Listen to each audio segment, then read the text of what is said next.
Bueno, eh, justo cuando se cortó, yo le estaba diciendo que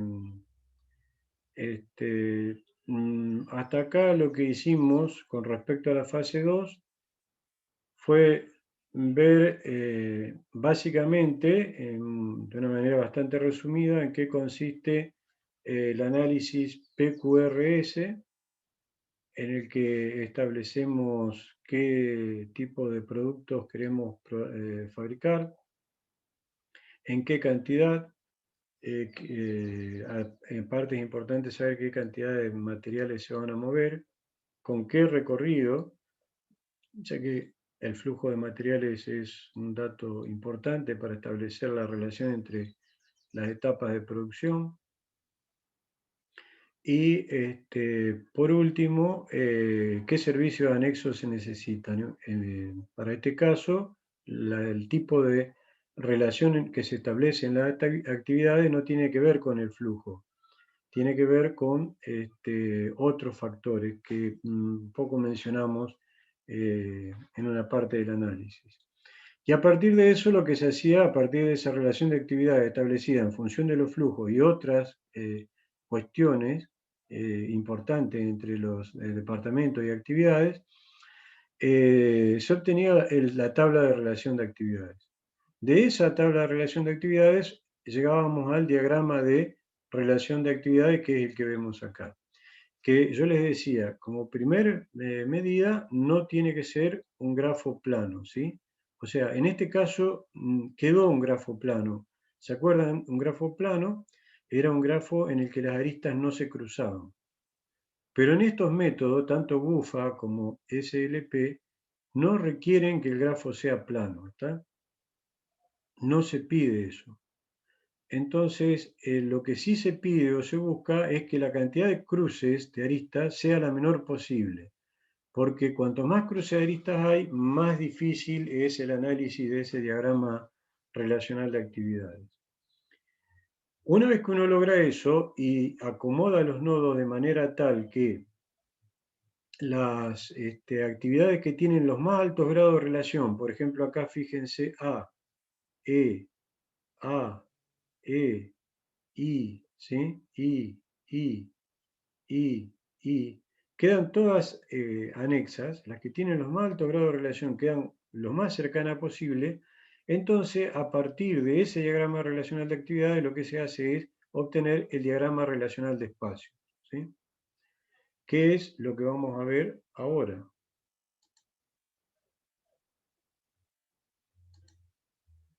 Bueno, lo que dice acá, perdón, me adelanté.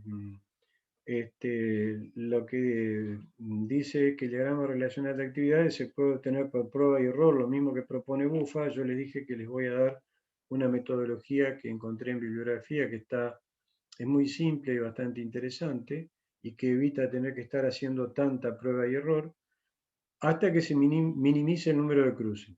Pero no necesariamente eso tiene que ser un grafo plano, porque es lo que siempre preguntan, ¿no?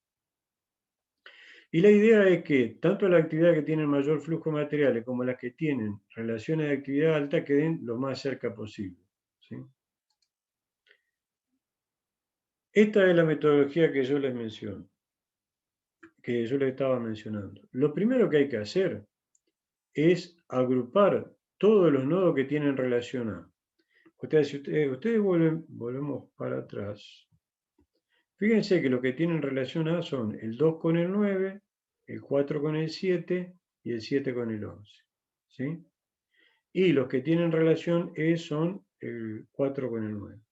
La idea es entonces que ahora lo primero que uno hace es dibujar una representación gráfica en la que nos quedan todos los nodos que tienen relación A.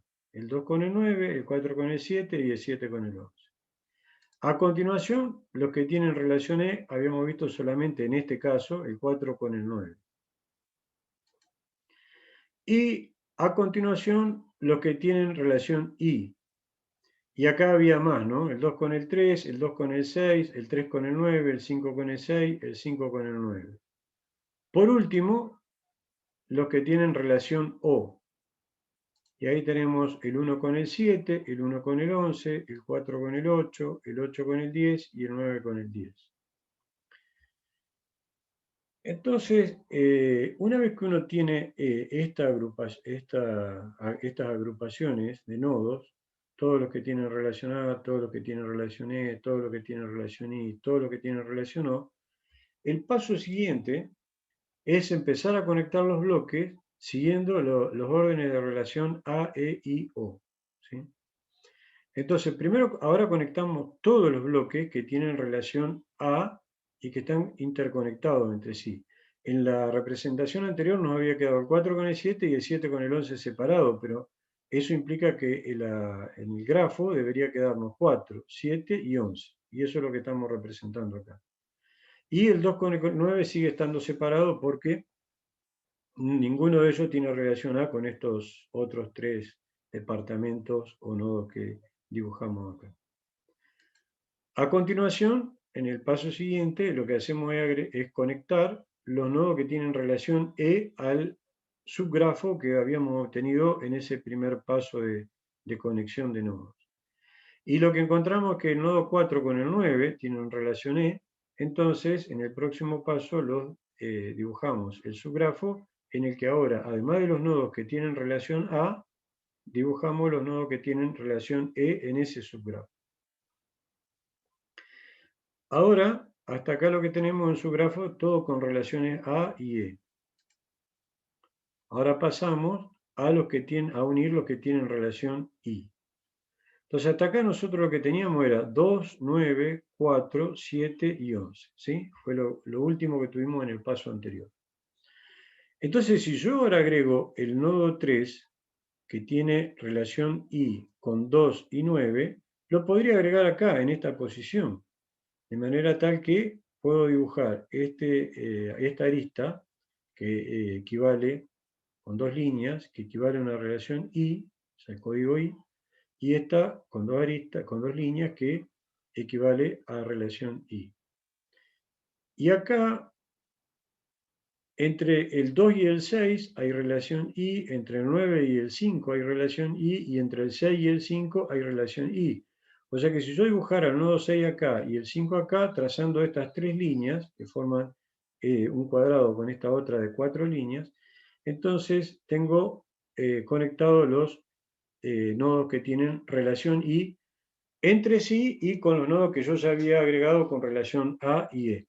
Y fíjense que lo que estoy obteniendo es un subgrafo distinto al que yo les mostré hoy, obtenido por prueba y error, pero que sigue cumpliendo con la condición de que no hay entrecruzamiento entre las líneas.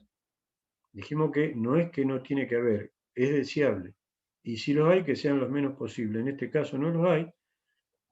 Lo que sí, cuando uno agrega los nodos con relación I, tiene que hacerlo teniendo en cuenta que si hay relaciones X, no me queden cerca departamentos que vayan a tener relación X. ¿Sí? Ese es el cuidado que hay que tener. En este ejemplo no hay departamento con relación X. Lo único que tengo que hacer es tratar de acomodar los departamentos que estoy agregando, el 3, el 6 y el 5, de manera que queden conectados con relación I, con los departamentos con los que tienen esa relación, y sin que haya entrecruzamiento o que ese número de entrecruzamientos sea el mínimo posible. Una vez que completamos el agregado de todos los departamentos que tienen relación I, entonces ahora completamos el agregado de todos los departamentos que tienen relación O. Entonces, el 8 y el 10, ¿sí? Tienen relación O con el 9 y el 4 y además entre sí. Entonces lo puedo acomodar de una manera similar a como hice con el 5 y el 6. En este caso a la derecha del 4 y el 9, el 4 casi en línea con el 8, dentro de lo posible, porque el nodo 7 no me lo permite, y el 9 y el 10 lo más en línea que se pueda también para después unir con la arista de una sola línea, o sea que corresponde a relación O, y el 8 y el 10 en la misma línea para unirlos con la arista de relación O. Y el 1 tiene relación 7 y el 11, tiene relación I con el 7 y el 11, entonces puedo unir el 1 con el 7 y el 1 con el 11 con una línea, y entonces hasta ahí lo que yo hice fue construir el grafo de manera ordenada, ¿sí? Sin entrecruzamiento en este caso. Cuando el problema es muy complejo va a haber entrecruzamientos, pero no importa, la idea es que con este método se puede lograr el menor número de entrecruzamientos posible, de manera tal que los nodos que tienen la mayor relación entre ellos, por ejemplo, A, como en estos casos, E, como en este caso, I, como en estos casos, e incluso O, queden lo más cerca posible entre ellos. Y además, lo que logré es que obtuve eso sin hacer prueba y error. Porque cuando uno tiene muchos nodos, no sabe dónde acomodarlos. Empieza a poner cualquier disposición. Una podría ser poner 1, 2, 3, 4, 5, 6, 7, 8, 9, 10, 11, por ejemplo, o 1, 2, 3, 4, 5, 6, 7, 8, 9, 10, 11, ¿sí? Y después empezar a tirar líneas y seguramente voy a tener entrecruzamientos. Y después, entonces, para reducir ese número de cruzamientos, lo que puedo hacer es empezar a jugar a mover un poco por intuición, otro poco por sentido común, hasta que logro reducir ese número de entrecruzamientos. Con este método, sin hacer esa prueba y error, yo puedo directamente obtener un grafo que cumpla con esas condiciones, ¿sí? Como ven, es un método bastante simple, no requiere de mucho como es análisis, ni mucha cuidado, ni razonamiento, ni elaboración. Es solo cuestión de, primero, agrupar por categorías A, E, I, O, U, y después empezar agregando los que tienen relación A al grafo, después los que tienen relación E, y entonces uno en cada paso los va acomodando de manera que vayan quedando lo más ordenados posible y reduciendo el número de cruzamientos de líneas. Después, si hubiera relaciones X, entonces hay que unir con línea de punto los nodos que tienen relación X para indicar que no queremos que esos nodos queden cercanos o próximos entre sí. En algunas ocasiones los sistemas son tan complejos que es imposible evitar que queden cercas dos departamentos que no es deseable como es que queden cerca, o sea que la relación de proximidad tendría que ser lo más baja posible, o sea, que estén lo más alejados posible entre sí. En ese caso, entonces lo que hacemos, si no se puede alejar esos departamentos entre sí, es tratar de colocar alguna barrera, que puede ser una barrera física, como una pared, una aislación, o sea, un material aislante, ya sea acústico o térmico, lo que sea, que haga de barrera para evitar el problema que hace que esos departamentos no sea deseable que estén cerca. El paso siguiente es buscar cuáles son los espacios o determinar cuáles son los espacios necesarios para cada actividad o departamento. Esto ya lo vimos de alguna manera cuando analizamos el método de Gerchet. Otra posibilidad es basarse en alguna experiencia previa o en algún criterio cualitativo que me indique más o menos cuál es el espacio que se necesita para el caso, por ejemplo, de un torno con CNC o un horno como es de templado. Entonces, en base a esos criterios prácticos también uno puede determinar cuál es el espacio que necesita para ese equipo. Sea cual sea el criterio, nosotros lo que hicimos fue utilizar el método de Gertz, que es un método muy utilizado siempre que no haya restricciones como la que mencionaba recién, de algún problema de un efecto térmico o problemas de ruido o cosas que hagan que uno tenga que recurrir a otras herramientas para determinar qué superficie es necesaria. Una vez que uno tiene esa superficie, entonces puede hacer la representación como es, ahí habla del método de Gerchet, habla de que puede influir también, si tenemos una industria pesada, el volumen de producción estimado, hay que tener en cuenta cómo puede variar la demanda, ¿sí? O sea, tratar de ser flexible, que si es un producto que puede tener mucha variabilidad de demanda, o sea, un aumento de demanda rápido en el mercado, tratar de hacer de disponer de superficie para poder expandir el proceso. Una vez que uno tiene todo eso, entonces pasa al diagrama relacional de espacio. En el diagrama relacional de espacio, lo que uno hace es, a ese diagrama donde están los nodos, superponerle los bloques, ¿sí? Superponer los bloques que ahora tienen una superficie a escala que es proporcional a la superficie que van a tener en la realidad. Por ejemplo, suponiendo que este número corresponde a pies cuadrados, esto indicaría que la superficie de este departamento debería ser de 65 pies cuadrados. El de esta de 70, esta acá también 65, 40, 85 y así sucesivamente. Entonces, cada uno de esos bloques se elige una escala y cada uno de esos bloques se dibuja de acuerdo a esa escala. Por ejemplo, supongamos un cuadrado de 1 centímetro por 1 centímetro equivale a 5 pies cuadrados. Entonces, uno va a tener que dibujar la cantidad de cuadritos que hagan falta para, ¿cómo es? En este caso serían 13, para poder, suponiendo esa escala, ¿no? Que no es esa en este caso, dibujar el bloque que tenga esa superficie a escala. Y lo mismo para todos los otros casos. Entonces, teniendo el diagrama relacional de actividades y el diagrama, a partir de ese diagrama relacional de actividades, con los nodos en la misma posición, obtener el diagrama relacional de espacios, lo que uno puede hacer ahora es juntar esos bloques, o sea, unirlos, ¿sí? Como vimos en el caso del ejemplo que vimos para el método de UFA, y obtener una primera disposición de bloques, ¿sí? Entonces, si vamos al grafo que a nosotros nos interesa, el que nosotros hicimos, el que nosotros hicimos ¿cómo es?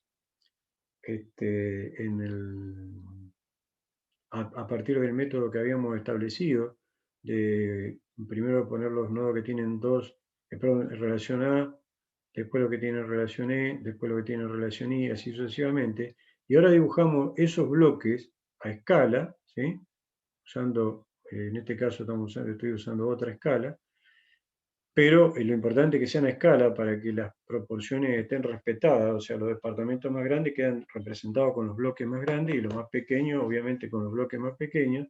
Entonces, a partir de ese diagrama relacional de espacio, o que obtuve con el diagrama relacional ¿cómo es? Diagrama relacional de los departamentos, en las mismas posiciones de los nodos, entonces a partir de ahí yo ahora lo junto y fíjense que lo que obtuve fue el diagrama del bloque, ¿sí? Fíjense que entonces acá ahora yo tenía el 6, el 5 y el 10, y acá me quedó el 6, el 5 y el 10. El 2, el 9 y el 8, y me quedó el 2, el 9 y el 8. 3, 4, 7, 11 y acá debajo el 1 y me quedó 3, 4, 7, 11 y acá abajo el 1. O sea que lo que hice fue obtener el diagrama de bloques a partir del diagrama relacional de espacio, que a su vez lo obtuve a partir del diagrama relacional de actividades, ¿sí? Respetando la posición de los nodos. Entonces, lo que hice fue, con ese diagrama relacional de espacio, juntar los bloques, ¿sí? Y luego acomodarlos. Voy a tener que redimensionar largo y ancho de cada uno para que encajen de la manera mejor posible, o sea, obtener una disposición en bloque lo más rectangular posible, lo más cercana posible a un rectángulo. En este caso, fíjense que no es exactamente un rectángulo, pero ahora yo podría tratar de volver a acomodar estos bloques, las proporciones largo por ancho, para que finalmente me quede un rectángulo, o si no es importante eso, esta disposición en bloque podría ser una, en la que se cumple que los departamentos que tienen las relaciones más altas, por ejemplo 2 y 9, ¿sí? 4 y 7, 7 y 11, y 9 y 4, quedan adyacentes entre sí. ¿Sí? Son departamentos que tienen aristas en común, o sea que son adyacentes entre sí. Y a su vez los que tienen relación I, ya no E, como entre 2 y 6, 9 y 5 y 5 y 6, también me quedan adyacentes entre sí. 2 y 3 me quedó adyacente entre sí. 3 y 9 no quedaron adyacentes, pero quedaron relativamente cerca, ¿sí? Y después 7 y 1 y 1 y 11 que tienen relación O no es tan importante, pero también quedaron cerca entre sí. Pero lo más importante de eso es que los departamentos que tienen relación A y E, que son las más altas, con este método me quedaron vecinos, me quedaron adyacentes entre sí, 2, 9, 4, 7 y 11. Y los que tienen relación I, en su mayoría, quedaron adyacentes entre sí.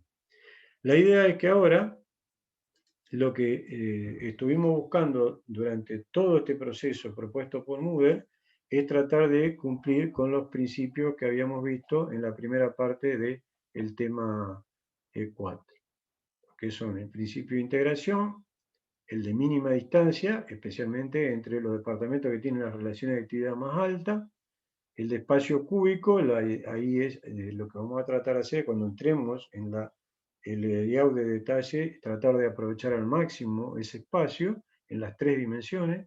El principio de circulación, pues se supone que los departamentos que tienen las relaciones más altas entre sí, probablemente tengan flujo de materiales entre sí, y entonces estaríamos cumpliendo con el principio de circulación al tener los vecinos entre sí.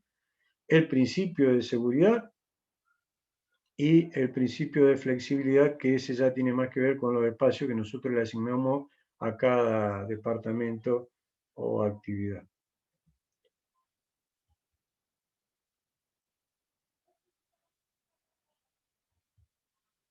Lo que sigue lo vamos a ver después de un pequeño intervalo, o sea, vamos a parar acá con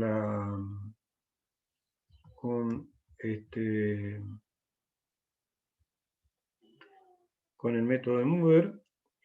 Vimos prácticamente hasta el final de la etapa de la fase 2, o sea que estuvimos haciendo básicamente la etapa de análisis y la etapa de búsqueda, o sea que llegamos hasta el diagrama de bloques que se propone, incluso podríamos haber establecido a partir de esto un par más de alternativas o una alternativa más con algún criterio adicional o algún parámetro adicional que no tuvimos en cuenta durante el análisis de la relación de actividades, como por ejemplo el espacio disponible, y entonces, ¿cómo es? Ahí ajustar y llegar al diagrama de bloque final. Vamos a hacer un pequeño parate, no sé si alguien quiere hacer alguna pregunta. Si se entendió la metodología para cómo es. Sí, profe, se entendió. Por mi parte no hay dudas, profe. Bueno, se entendió entonces cómo proceder para no tener que estar haciendo esa famosa prueba y error que proponen casi todos los autores, ¿no? Porque la prueba y error cuando uno tiene pocos nodos, más o menos anda. Pero cuando tiene muchos, es un lío terrible. Ustedes ya intuitivamente se lo pueden imaginar, ¿no? Porque la primera pregunta que a uno le surge es ¿dónde pongo los nodos? Y bueno, dice, voy a ponerlos por orden, con el número que tiene, 1, 2, 3, 4, pero generalmente eso no funciona y lleva a un proceso de muchos intentos de prueba y error que realmente no es muy entretenido, ni siquiera es un problema de ingenio. Sí, este método lo que hace es evitarme o reducirme, que en el caso de problemas simples directamente no hago prueba y error, y en el caso de problemas complejos, reducir esa necesidad de prueba y error. Bueno, vamos a avanzar, vamos a seguir unos minutos más, a ver si paso al resto que no se pudo unir o que no estuvo, le queda como es la clase grabada, hasta donde podamos avanzar en esto.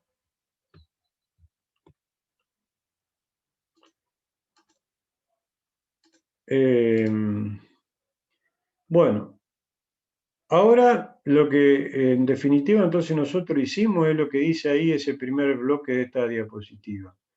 Nosotros, a partir del diagrama relacional de espacios, lo que tenemos que hacer es tratar de obtener un diagrama de bloques que intente mostrar una posible distribución real.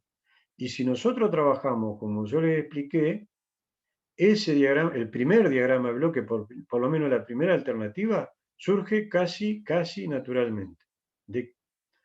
Surge del hecho de, yo ya tengo los nodos con el mayor grado de relación, o sea, con relación A, E y hasta ahí, lo más cercano posible entre ellos.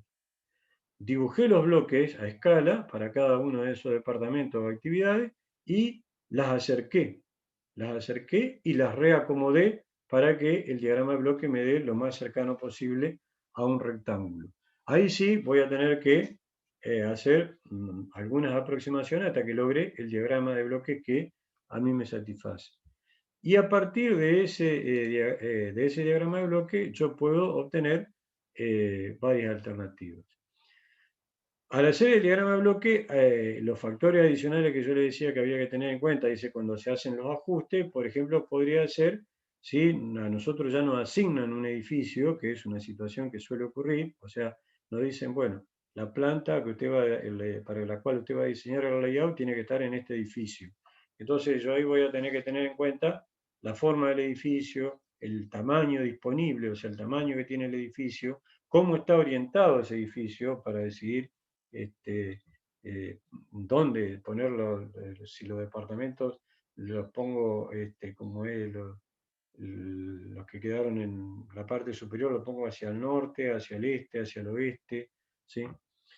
La otra cuestión es la disponibilidad de recursos, ¿tá? Porque uno dice, bueno, tengamos en cuenta la demanda del mercado del futuro, pero a lo mejor los recursos financieros no dan para hacer un edificio o una instalación como la que nos dice la demanda que deberíamos hacer. Entonces eso también nos puede estar limitando en el tamaño cómo es, de los departamentos que vamos a finalmente instalar, ¿sí?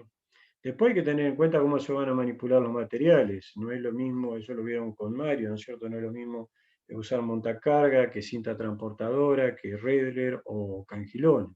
Entonces, dependiendo del tipo de transporte, es el tipo de espacio que vamos a necesitar. El personal que está involucrado, o sea que hay muchos factores que dependen mucho en cada caso en particular, que nosotros no lo vamos a poder analizar para cada caso. Por eso, fundamentalmente, como yo le decía, va a ser muy general y paramos en las alternativas con las superficies que estimamos por algún método, como por ejemplo Gerchet, y después, a partir de eso, obtener el diagrama, varias alternativas de diagrama de bloque y cómo es, y seleccionar una de ellas, con los elementos que tengamos. Generalmente la solución final va a depender de, como es, un gran número de factores. Entonces, no es posible en un curso como este tenerlo en cuenta todos. Una vez que uno determinó todas las alternativas que va como es, a poder disponer, o sea, dijimos entre 3 y 5 es lo ideal. Si no se puede 3, por lo menos llegar a tener 2, más de 5 se complica el panorama. Lo que hay que hacer es evaluar esa alternativa y seleccionar la mejor distribución. Yo ya les había mencionado algunos, por ejemplo, comparar costos, ¿sí? Ese es uno de los más comúnmente utilizados. Otro es comparar ventaja y desventaja de cada uno, o sea, qué ventaja puede tener que ciertos departamentos queden más o menos cerca o más o menos alejados entre sí, y en función de eso decidir cuál es el que presenta más ventajas y menos desventajas y quedarse con esa opción. Y la otra es hacer un análisis de factores ponderados. Generalmente el primer método es el que más se utiliza porque uno puede tener para el sistema en particular una idea de cuáles pueden ser las ventajas y desventajas de que ciertos departamentos estén más o menos cerca. pero generalmente es muy subjetivo y puede ser no exacto. El otro es a esas consideraciones asignarle un factor de peso. Entonces esa ya es un poco más cuantitativa, digamos, y puede tener un error menor, o sea, no todas las ventajas o todas las desventajas tendrían el mismo factor de peso, se le asigna ese factor de peso y con eso se cuantifica esas ventajas y desventajas y se obtiene una, una decisión sobre cuál de las alternativas elegir. Y el otro sería el de comparación de costos, pero como decíamos ya ahí, teníamos que entrar a hablar de otros métodos que no vemos en este curso. Bueno, y ahí tienen resumido en definitiva que lo que nosotros hacemos es buscar la solución óptima que cumpla con los 6 principios del layout, para a partir de, como es ese análisis en el que intentamos aplicar todo lo que me permita asegurarme o por lo menos acercarme a cumplir con estos principios, obtener el diagrama relacional de espacio, a partir de ese diagrama relacional de espacio generar alternativas. Como les decía, la primera, fíjense, surge bastante naturalmente de acercar estos bloques que están separados en el diagrama relacional de espacio para obtener esa primera alternativa. Entonces acá tenemos estos dos bloques me quedan arriba, este bloque y este me quedan hacia abajo, ¿sí? Estos 3 bloques me quedan acá a la derecha y estos 3 bloques más pequeñitos que estaban en el medio me quedan acá en el medio. Entonces, fíjense que el primer bloque realmente se obtiene, el primer diagrama de bloque se puede obtener rápidamente del diagrama relacional de espacio. Pero la idea es no detenerse ahí, la idea es decir, bueno, ¿qué pasa si hago cambios? Por ejemplo, un cambio que hacen acá es, estos dos que estaban arriba pasan abajo y este que estaba abajo pasa arriba y se tiene una alternativa más en la que se evalúa si ese diagrama de bloques podría, o esa disposición de bloques podría ser mejor que esto. Esta acá, fíjense que básicamente es como si estuvieran cambiando la orientación de esta, ¿sí? O sea, si a ustedes esta acá la giran, 90 grados, van a tener, o sea, esta girada a 90 grados es esta disposición que está acá. Y ahí es donde tiene que ver el ejemplo que yo decía de la orientación, ¿sí? Del edificio. Entonces, acá simplemente la tercera alternativa es un giro, ¿sí? Un cambio de orientación de la segunda. Y así sucesivamente podemos ir obteniendo más alternativas y de evaluarlas en función de los distintos parámetros que tengamos para ese caso, para evaluarlas, y entonces seleccionar una de ellas. O sea, al final, obviamente, hay que quedarse con una. Esa debería ser supuestamente la mejor, ya sea por ventaja y desventaja, por factores ponderados, por relación de costos, por orientación del edificio, etc. Y a partir de esa seguir con el layout de detalle. Y vamos a ver, antes de terminar, un criterio para tratar de discernir entre dos alternativas, ¿sí? O sea que supongamos que teníamos el diagrama relacional de actividades, a partir de ese obtuvimos el diagrama relacional de espacios, y a partir de ese diagrama relacional de espacios obtuvimos un primer diagrama de bloques, que luego reacomodamos y nos permite obtener un segundo diagrama de bloques. Y ahora queremos evaluar, comparar los dos diagramas de bloque y decidir cuál podría ser el mejor. Recién mencionamos 3 posibilidades de análisis. Yo ahora les voy a dar una herramienta más. La pregunta típica es, ¿analizo el LER y ya está, no? No. El LER es una herramienta más, no es definitorio. Me puede dar el LER de una disposición más alto que el del otro, pero después, si yo analizo costos, a lo mejor llego a por dar un ejemplo, a llegar a la conclusión de que el que tenía el LER más bajo es el que me da el costo menor, y de la comparación de costos termino concluyendo de que a pesar de que el LER de esa disposición me dio más bajo, es más conveniente por esas razones, por razones económico-financieras, digamos. Entonces, el LER es una herramienta más y se define como el cociente entre lo que vamos a llamar AS o puntaje de adyacencia, otra vez las siglas son por inglés, ¿sí? La S es score. Entonces, el puntaje de adyacencia del layout que se obtuvo, dividido a ese máximo, que es el puntaje de adyacencia máximo que se podría llegar a obtener, o sea, considerando todas las relaciones de cercanía que yo pueda haber determinado. Entonces, yo tengo una S máximo que tiene en cuenta todo el puntaje máximo que yo podría llegar a calcular, y una AS que solamente tiene en cuenta los puntajes de los departamentos que son adyacentes entre sí. Las relaciones o puntajes entre departamentos de actividades que no quedaron adyacentes en ese layout no se consideran en AS. Y eso es el equivalente entonces a expresar esto como la doble sumatoria de D igual a 1 hasta M, de J igual a 1 hasta M, de los CR y J, que serían esos puntajes de lo que estamos hablando, ¿sí? O sea, la calificación o grado de cercanía, otra vez por la sigla en inglés, Closeness Rating, entre los departamentos I y J, por X y J.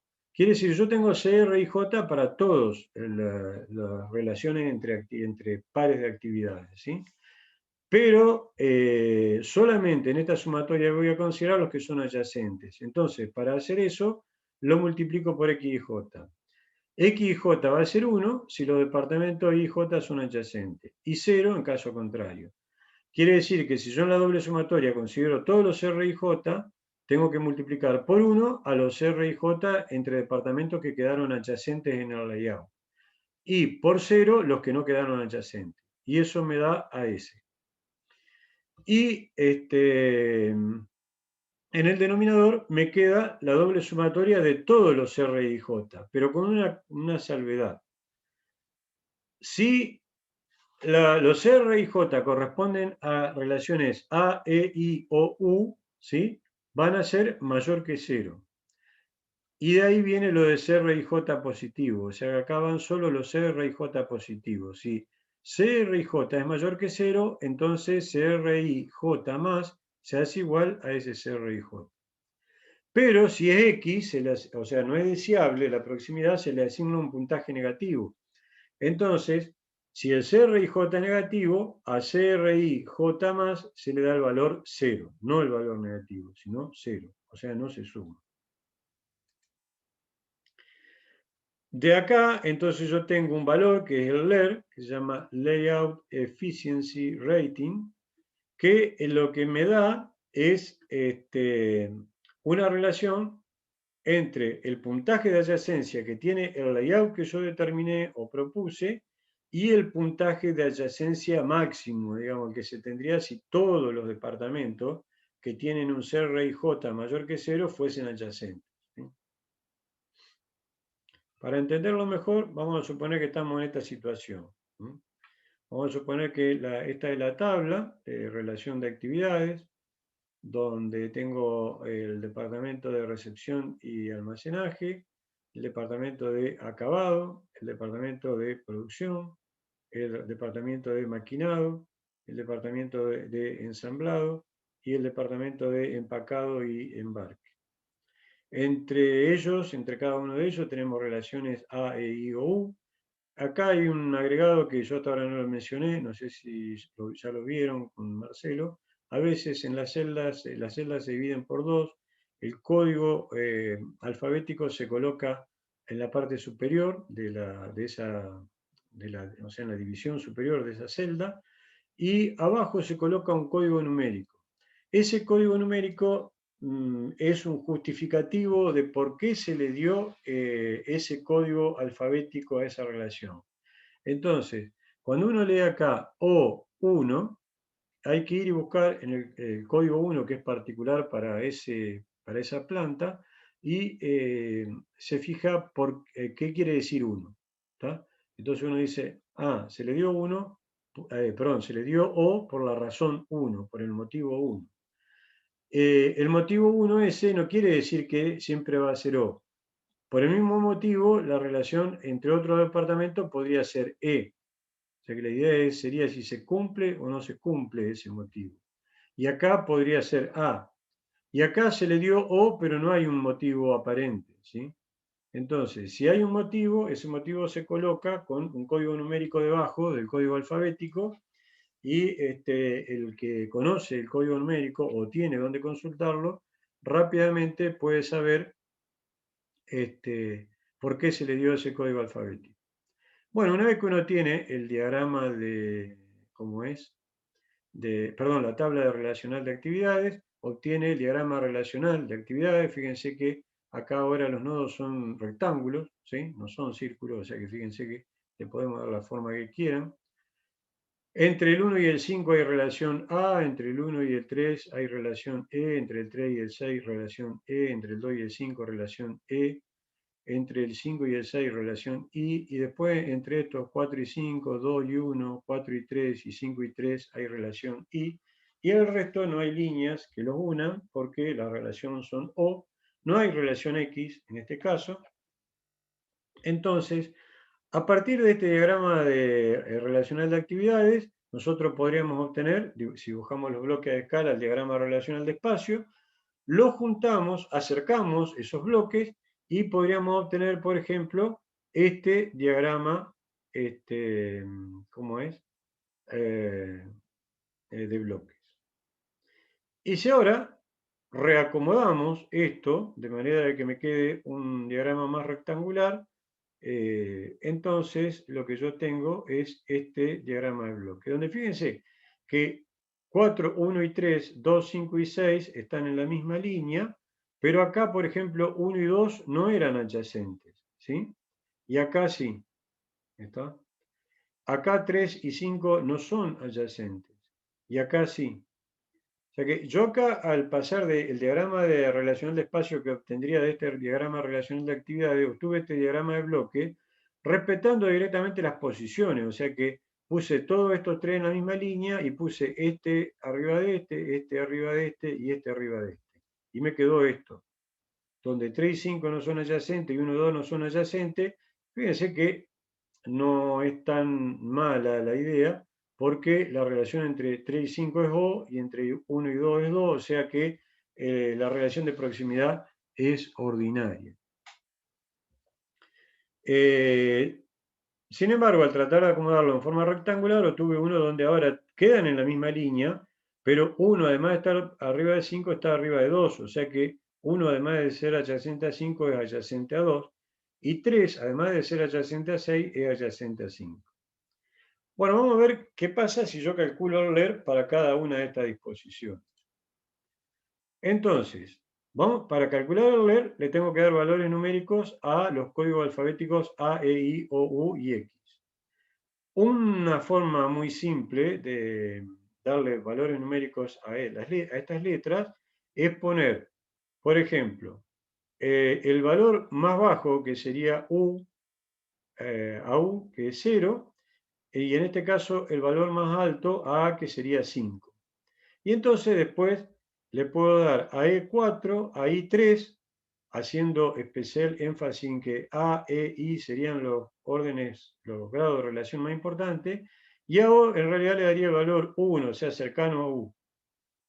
Y a X, que es no deseable, le daría el valor de A, el valor absoluto, pero negativo. O sea que es menos 5 el valor que le doy a X. Quiere decir que si hubiera alguna relación X entre dos departamentos, lo que yo tendría que hacer es, cuando hago la suma de los R y J más para el denominador, en lugar de poner menos 5, tendría que poner 0. ¿Está? Bueno, ahora entonces lo que tenemos que hacer es sumar todas las relaciones, o sea, lo que tenemos que hacer es, si volvemos a esta tabla de relaciones o a este diagrama de relaciones, ¿sí? Entonces, lo que hay que hacer es ir sumando cada una de estas relaciones dándole el valor que corresponde, ¿sí? O sea, acá esta O sería un 1, habíamos dicho 1, a la E un 4, o 1, a 5 y 3, ¿sí? Y entonces voy sumando todos estos valores y lo que obtengo es el AS máximo. Y lo que nos da es 28. Creo que acá cuando lo hice, no consideré el orden en que está en la tabla de relación de actividades, sino el orden en que están en estos dos diagramas de bloques. O sea que muy probablemente que la relación del primero, de la relación 1, debería ser la relación entre 4 y 1, que es O exactamente. La que sigue es la relación entre 1 y 3, que es 4, ¿sí? Y bueno, así sucesivamente todas las relaciones que pueda tener 1, sería ahora con 2 y con 5. Entonces una vez que terminamos, a ver si es cierto, sí, la con 5 es 4 líneas, es A, o sea que es un 5, y es esta que está acá. O sea que el orden es ese, 1 con 4, 1 con 3, 1 con 2, 1 con 5, nos quedó 1 más 4 más 1 más 5, más las relaciones que no son adyacentes acá, o sea, la relación que podría tener 1 con 6, por ejemplo. A esa hay que agregarla, que sería probablemente este 0 que está acá. Entonces, de esa manera, una vez que terminé con todas las relaciones con 1, entonces pasamos a las relaciones con 2, ya no sumando la relación de 2 con 1 porque la consideré al sumar 1 con 2, y entonces sumo todas las relaciones de 2 con 3, 4, 5 y 6, después lo mismo para 3, y así hasta que completamos todas las relaciones posibles, y eso da 28. Una vez que tenemos todas las relaciones, sumadas, ¿sí? Entonces, ahora para el diagrama de bloques A, hacemos el cálculo con las relaciones que corresponden a los departamentos que quedaron adyacentes entre sí. Entonces sumo la relación entre 1 y 4, o sea que x y j, si sumo todas, si tomo esto, tengo que hacer x y j igual a 1, donde hay adyacencia acá, y x y j igual a 0, donde no lo hay. Y de ese resultado de hacer eso, lo que me da es que la suma ahora se reduce a estos términos y me da 23 para el diagrama A. Y cuando lo hago para el B, ¿sí? Como ahora tengo menos departamentos adyacentes entre sí, o sea, el 1 y el 2 y el 3 y el 5 en esta disposición ya no son adyacentes, entonces la cantidad de x y j igual a 1 que tengo se reduce en 2, y la suma, que justo eran los dos que tenían relación O, y entonces estaba sumando 1, o sea que le estoy restando 2 veces 1, me da 21. Si ahora hago AS sobre AS máximo, o sea, 23 sobre 28 me da 0,82, y acá en este otro me da 21 sobre 28, o sea, 0,75. Entonces, lo cual es lógico que me haya dado más alto para el A que para el B, por lo que decíamos recién, ¿no? Ahora tengo adyacencia entre 1 y 2, y entre 3 y 5, que acá no la tenía, y esas dos adyacencias suman 1 cada una. Y eso es lo que hace que suba esto. Pero entonces, no me tengo que quedar con el LER. El LER me dice que esta sería la mejor disposición. Tengo que analizar otros factores, como por ejemplo, como decíamos hoy, la forma del edificio que tenga. Probablemente eso sea algo que juegue a favor de esta disposición contra esta, ¿sí? Probablemente tenga un edificio con forma rectangular y entonces esta no me sirve, o desperdicio de espacio. La otra posibilidad es que el costo de funcionamiento de esta instalación sea menor que el de esta, ¿sí? Entonces, tengo que evaluar esos otros factores, y se suma a eso para a lo mejor jugar a favor de la disposición A y no de la B. Pero no es un factor definitivo el leer, no es tan simple como eso. Bueno, vamos a dejar acá. Vamos a seguir la clase que viene. Ya les digo, a pesar de que es el día del no docente, yo después les voy a mandar un ID y una clave para reunirnos en módulo de 40 minutos, aunque sea como para terminar con los ejemplos que nos quedaron pendientes, que si no hubiésemos tenido ese problema probablemente hubiésemos avanzado bastante. No sé si terminado, pero avanzado bastante. Y vamos a empezar con algoritmos cuantitativos.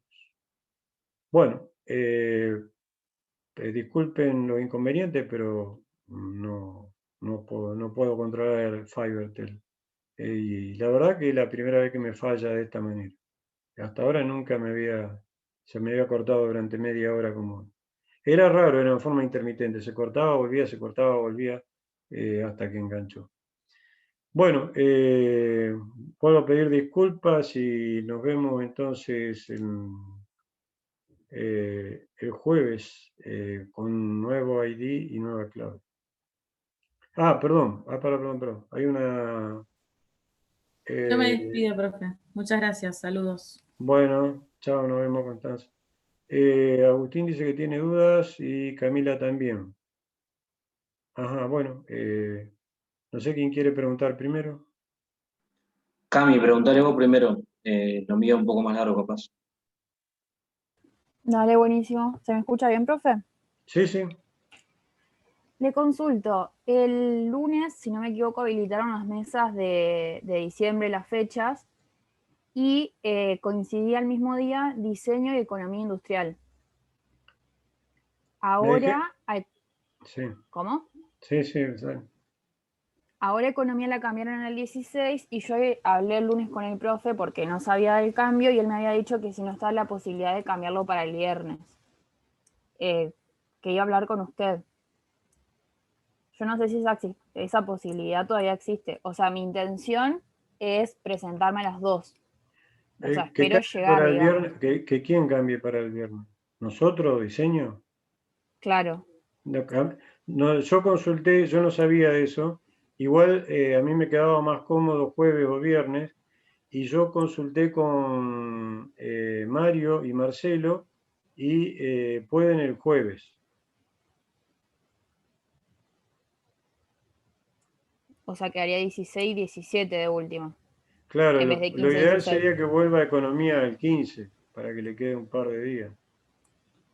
Y claro, o sea, porque mi intención sería presentarme a las 2. Tampoco quiero, no sé, hacerlos movilizar a ustedes la mesa, después no poder presentarme porque no llegué.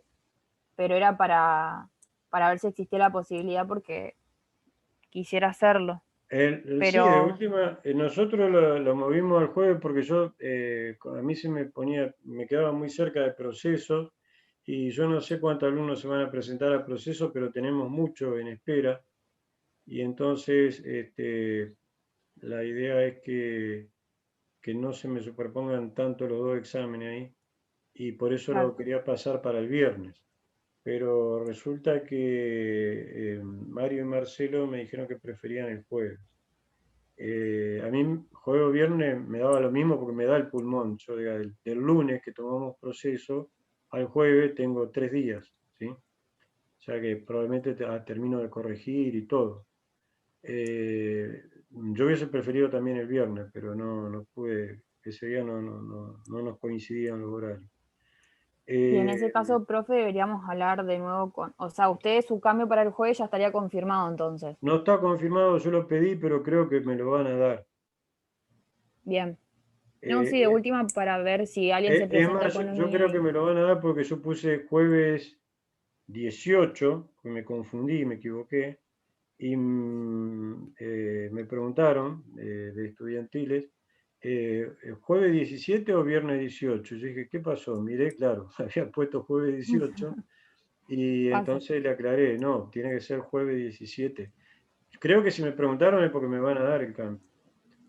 En ese Bien. caso, ¿quién da? ¿Leticia? Sí.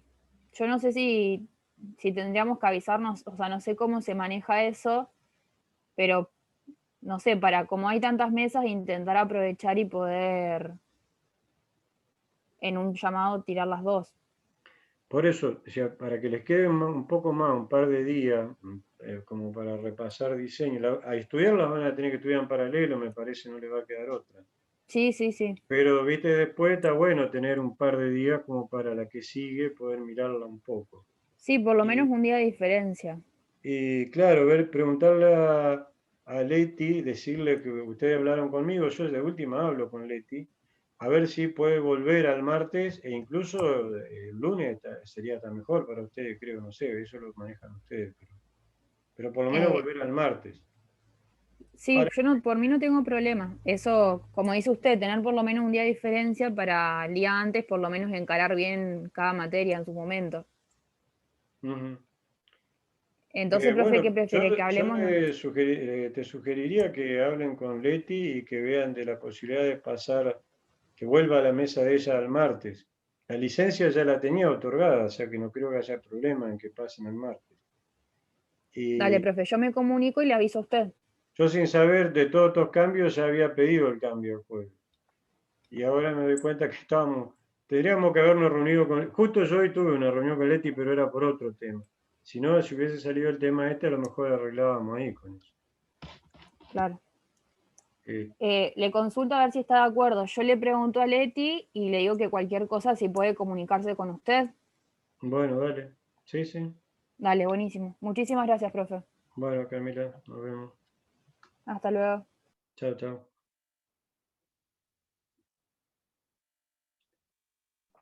Eh, Profe, ¿cómo va? ¿Cómo anda? Bien, yo tenía dudas sobre el trabajo práctico que nos había Ujú. mandado, porque usted es el docente responsable. O irresponsable. Eh, ¿Es no sé si responsable o irresponsable? el responsable. Ah, no, pensé que era irresponsable. Me No, acerco no, más a la no, segunda. no, no, no. Es un poco de broma, un poco de Bien. humor. Sí, Eh, Agustín, hablemos en serio. eh, el trabajo práctico era el de El de la almacén. mueblería que Sí. fabrica sillas, sillones, mesas. Ujú. Mi duda era con el almacenamiento de la materia prima, porque yo pude calcular el número de fila y profundidad de fila que asegure la superficie mínima con el apilamiento en bloque. Sí. Lo que yo tenía dudas era con el inciso B y C, o sea, con la propuesta para el manejo de cargas unitarias.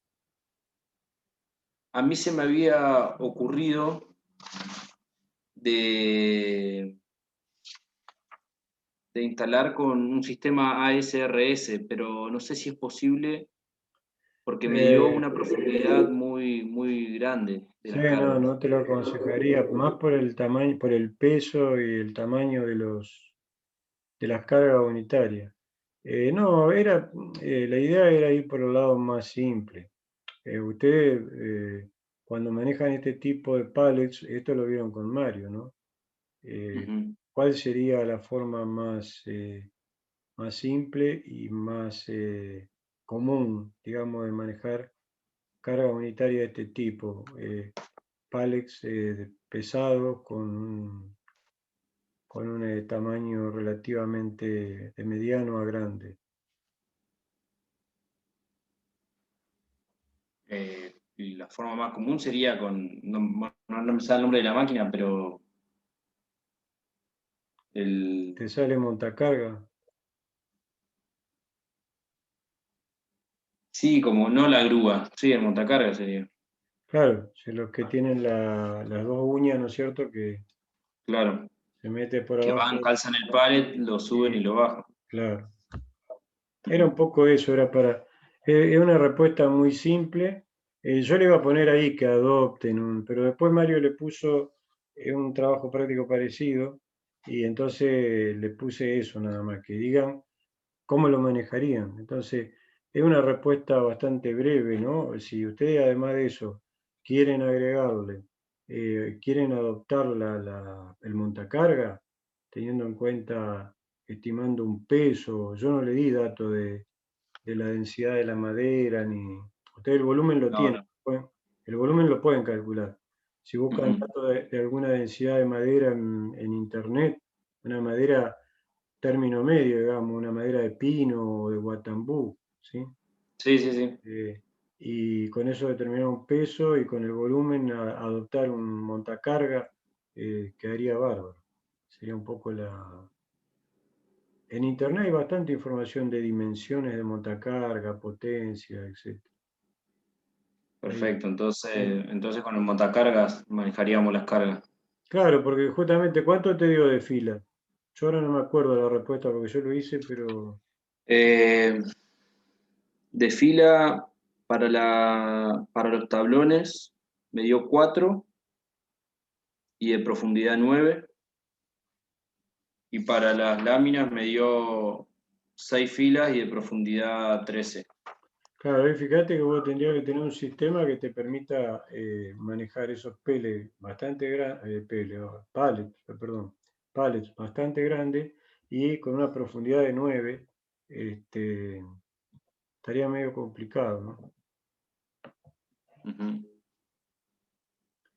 La otra cuestión, yo no sé esa solución a qué opción corresponde, pero viste, vos tenés los pallets de láminas son cuadrados, 1 por 1, ¿sí?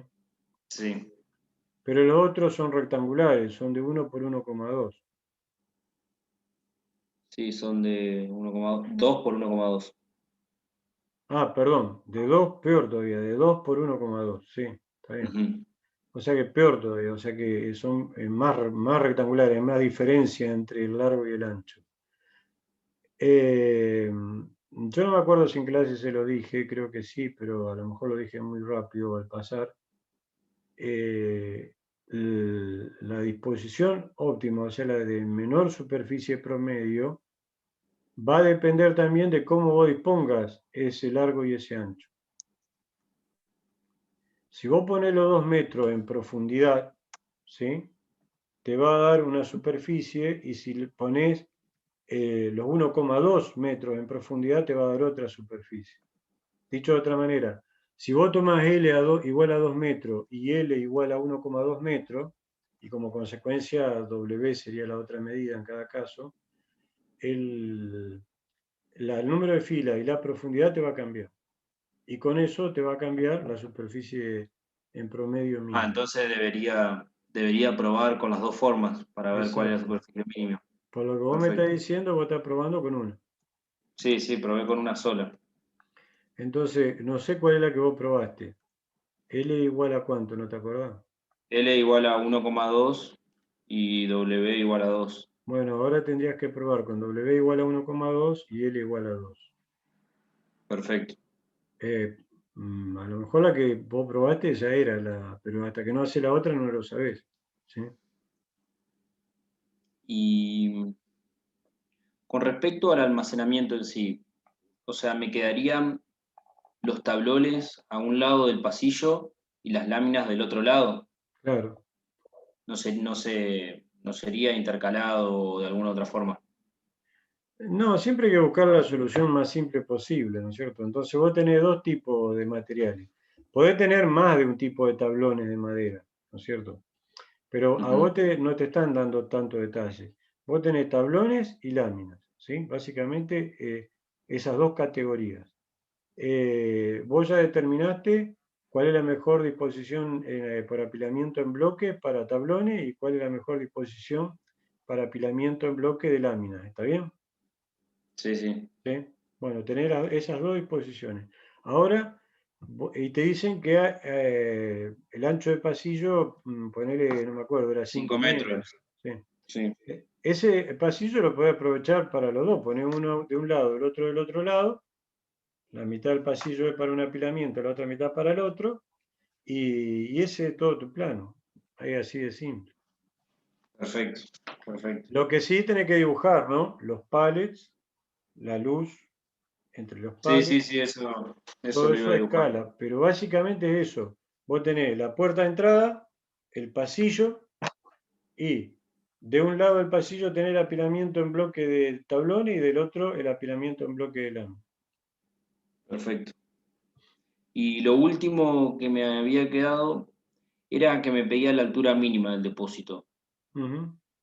Esa altura mínima, a mí se me ocurrió calcular, o sea, teniendo en cuenta, la única altura del pallet que tengo es la de los tablones, la de la lámina no me da la altura del pallet.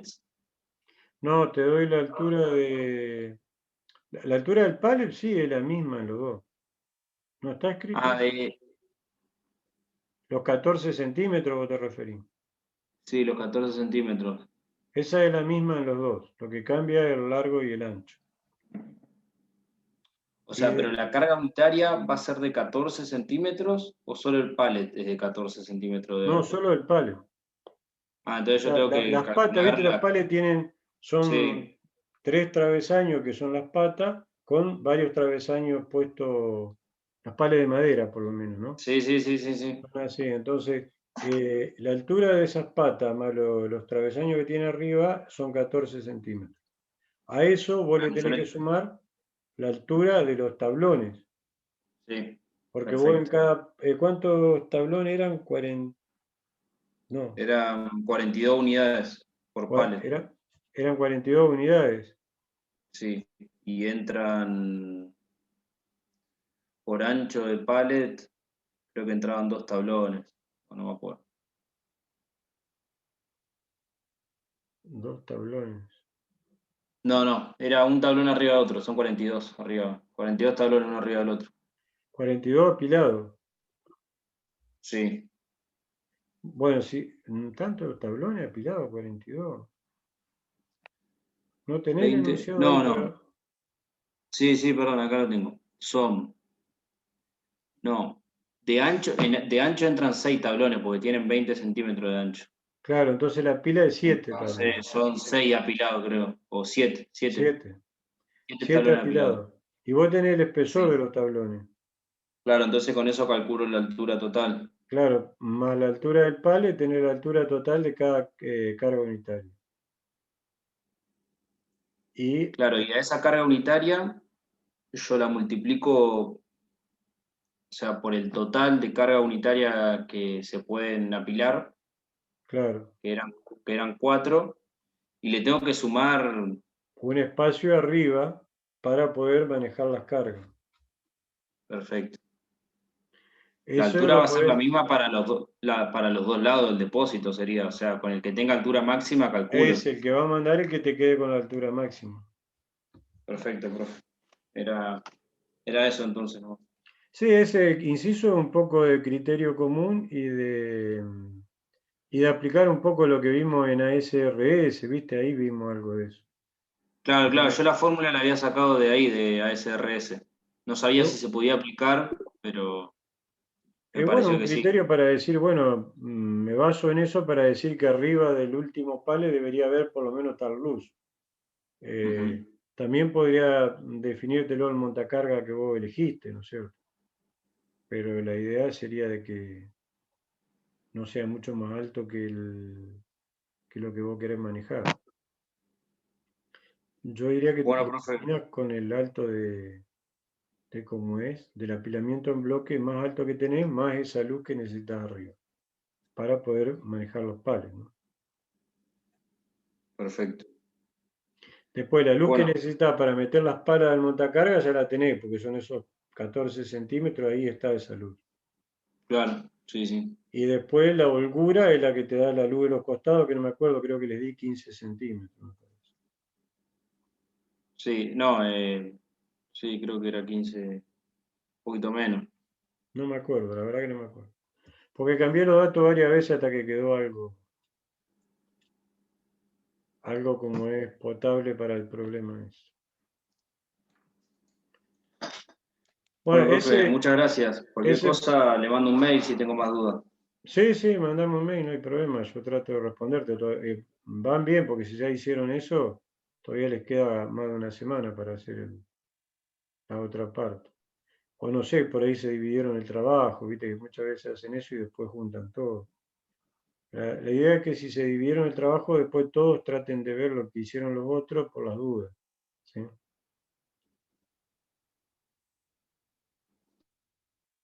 Estamos haciendo todo juntos.